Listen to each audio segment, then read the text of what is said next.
South India shopping మాల్లో block buster ఆషాఢం #1 kilo sale.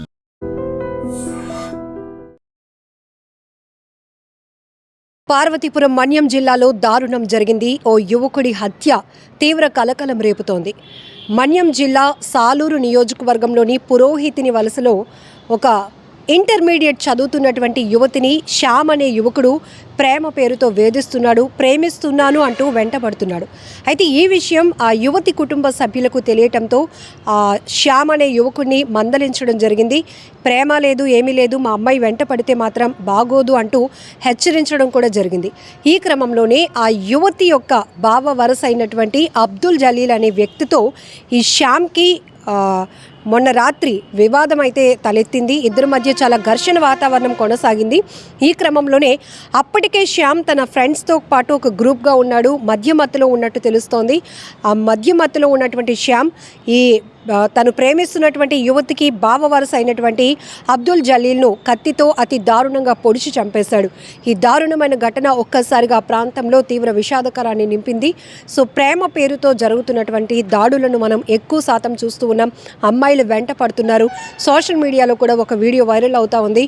ఒక పాపని తను ప్రేమిస్తున్నాను అంటూ ఓ యువకుడు పీక పైన కత్తి పెట్టి బెదిరిస్తూ ఉండటం, అసలు ఇంకా పిల్లల్ని ఎలా పెంచాలి, ఎలా వారికి రక్షణ కల్పించాలి అనేటటువంటి ఒక ఆవేదన, ఒక ప్రశ్న ప్రతి ఒక్కరిని కదిలిస్తున్నటువంటి పరిస్థితులు ఉన్నాయి. ఈ మధ్య ఎక్కువగా ప్రేమిస్తున్నాను అంటూ వెంటపడటం, వాళ్ళు స్కూల్కి వెళ్ళా, కాలేజీలకు వెళ్ళా, పనికి వెళ్ళే చోట, డ్యూటీస్కి ఆఫీస్కి వెళ్తుంటే అక్కడ కూడా వెంట పడుతూ ఉన్నారు. ఆఖరికి తన ప్రేమను కన్వే చేసే విధానం కావచ్చు, లేకపోతే కుటుంబ సభ్యులను ఒప్పించి పెళ్లి వరకు వెళ్ళి ఆ లైఫ్ని సెటిల్ చేసుకోవడం ఇదొక మంచి వే. కానీ ఇదంతా కాకుండా కేవలం అక్కడున్నటువంటి పరిస్థితుల దృష్ట్యా కావచ్చు, లేకపోతే వయస్సు కావచ్చు, ఇవన్నిటి కారణంతో ఏదో హీరోయిజాన్ని చూపించాలనే ఒక ప్రవర్తన ఎక్కువగా ప్రేమికుల్లో మనం చూస్తూ ఉన్నాం. ఆ అమ్మాయిని ఎలాగైనా బలవంతం పెట్టైనా కూడా తన దారికి తెచ్చుకోవాలనేటటువంటి ఒక కాన్సెప్ట్తో ఏకంగా ప్రేమ పేరుతో జరుగుతున్నటువంటి దాడులు అధికమవుతున్నాయి. ఈ క్రమంలోనే ప్రేమించినటువంటి అమ్మాయి జోలికి పోవద్దు, మా కూతురు జోలికి పోవద్దు అంటూ కుటుంబ సభ్యులు, బంధువులు కూడా అబ్బాయిని హెచ్చరించడంతో దాన్ని కక్ష పెట్టుకున్నటువంటి ఆ వ్యక్తి ఆ అమ్మాయికి బావ వరస అయినటువంటి అబ్దుల్తో అయితే వివాదం రేగింది. ఇద్దరి మధ్య చాలా పెద్ద డిస్కషన్ నడిచింది. ఆ డిస్కషన్, ఆ వివాదం నేపథ్యంలోనే కత్తితో అతి దారుణంగా పొడిచి చంపేశాడు ఈ శ్యామ్ అనే వ్యక్తి. ఇప్పుడు పోలీసులు అయితే కనుక యువకుడిని శ్యామ్ని అదుపులోనికి తీసుకొని కేసునైతే దర్యాప్తు కొనసాగిస్తున్నారు. అలానే ఈ ఒక్కసారిగా ఈ ఘటన ఆ ప్రాంతంలో తీవ్ర విషాదాన్ని నింపిందని చెప్పుకోవచ్చు. అమ్మాయిల్ని, పిల్లల్ని బయటకు పంపించాలంటేనే భయం వేస్తుంది. వాళ్ళకి ఎలా సెక్యూరిటీ మేము కల్పించగలం అనేటటువంటి ఆవేదన తల్లిదండ్రుల్లో కూడా కనపడుతోంది. ఎంత డిసిప్లిన్గా పంపిస్తున్నప్పటికీ కూడా ఇలా ఆకతాయిలు, ప్రేమ పేరుతో వేధించటం, ర్యాగింగ్ చేయటం, లేకపోతే గ్రూప్గా ఫామ్ అయ్యి వెళ్తున్నటువంటి ఆడపిల్లను ఏదో ఒకటి అనటం, ఇలాంటివి చేస్తూ ఉంటే ఈ అమ్మాయిల్లో కూడా ఒక రకమైన భయం కలుగుతోంది. ఇంకొకటి అంటే ఇక్కడ ఎవరిని మనం సమర్థించుకొని రావటం లేదు, కానీ ప్రేమ పేరుతో ఈవెన్ ప్రేమించిన అబ్బాయి కోసం ప్లాన్లు వేసి తల్లిని, తండ్రిని, అక్కల్ని కూడా చంపేసే నేర ప్రవృత్తి చాలా వరకు పెరుగుతోంది.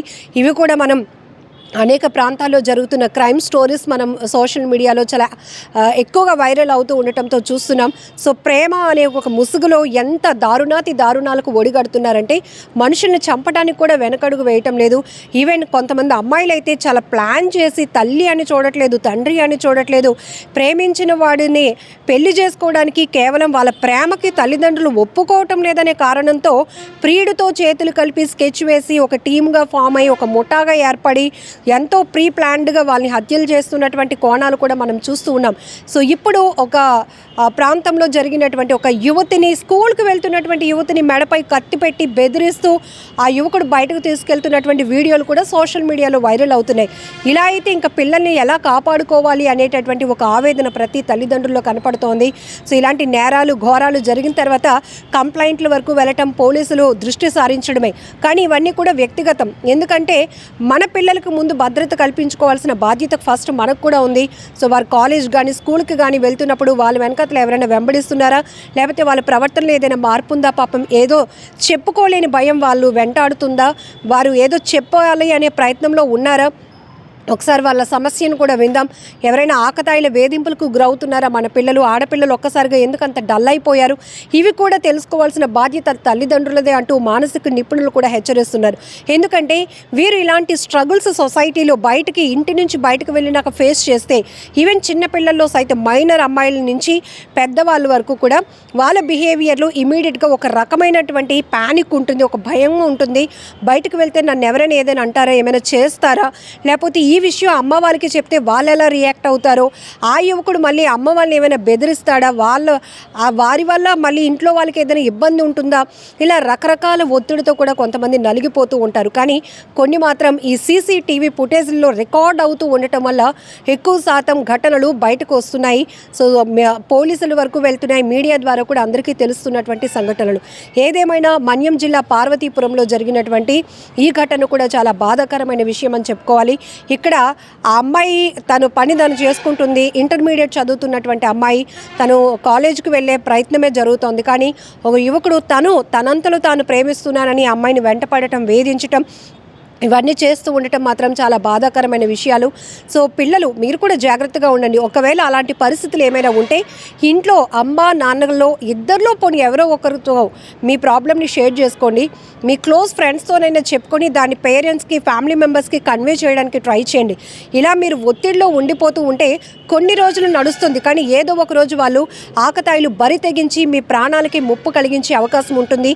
దీన్ని అదునుగా చేసుకొని ఫ్యామిలీ మెంబర్స్పై కూడా అటాక్ చేసి వారిని కూడా హత్య చేసే వరకు కూడా దారి తీసే పరిస్థితులు కూడా మనం చూస్తున్నాం. కాబట్టి అలర్ట్గా ఉండాల్సినటువంటి అవసరం ఉంది. అలాగే తల్లిదండ్రులది ఎంత బాధ్యత ఉందో టీచర్స్ కూడా క్లాస్లో కానీ పిల్లలు కొంత వాళ్ళ బిహేవియర్లో చేంజ్ అనిపించినా, కొంచెం డల్గా అనిపించినా ప్రేమతో వాళ్ళని ట్రీట్ చేసి తెలుసుకునే ప్రయత్నం చేయండి. కొన్ని ఘటనల్లో కీచక ఉపాధ్యాయులు కూడా మారిపోయారు. ఇలాంటి సమస్యలతో ఉన్న వాళ్ళని కూడా వాళ్ళకు అనుకూలంగా మలుచుకొని వారిపై అఘాయిత్యాలకు పాల్పడటానికి కూడా వెనకడలేదు. సో ఇలాంటి పరిస్థితిలో కొంతమంది టీచర్లు కూడా కీచకులుగా మారిపోతున్నారు. బయటకు వెళ్తే ఆకతాయిల వేధింపులు ఆగటం లేదు. ఇంట్లోకి వస్తే నువ్వు తిన్నంగా వెళ్ళిరా అనేటటువంటి మాటలే మనకి వినపడతాయి. కానీ ఒకవేళ వాళ్ళకి ఎలాంటి సెక్యూరిటీ కల్పించాలి, ఒకవేళ తమ పిల్లలు ఈ రకమైన వేధింపులకు, ప్రేమ వేధింపులకు గురైతే దాన్ని ఎలా పాజిటివ్ వేలో ట్రీట్ చేయాలి, దాన్ని ఎలా సున్నితంగా ఆ అంశాన్ని క్లోజ్ చేయాలి అనే విషయం కూడా కొంతమందికి తెలియట్లేదు. చాలా అగ్రెసివ్గా వెళుతూ ఉండటం వల్ల కక్షలు పెంచుకుంటున్నారు, హత్యలు చేయడానికి కూడా వెనకటం లేదు. ఏదేమైనా ఈ ఘటనపై కూడా మీరేమంటారో కామెంట్ బాక్స్లో మెన్షన్ చేయండి. నిజంగా ప్రస్తుతం ఉన్నటువంటి సమాజం దేనికి ప్రయారిటీ ఇస్తుంది? ఆర్థిక సంబంధాల చుట్టూ మాత్రమే తిరుగుతోంది. మళ్ళీ ఎన్నికలంగానే చాలా విరక్తి కలుగుతున్నాం. మంచి అనిపిస్తుంది కదా, లేడీస్ కూడా ఛాలెంజింగ్ జాబ్స్ చేసినప్పుడు చాలా బాగుంటది. ట్రాఫిక్ అసిస్టెంట్స్ గా నియమించిన ట్రాన్స్జెండర్స్ అందరితో సాల్యూట్ చేయించుకుంటున్నారు. ఫుడ్ డెలివరీ ఇవ్వటానికి వెళ్ళినటువంటి డెలివరీ బాయ్ అనిల్ పై కళ్ళ ముందు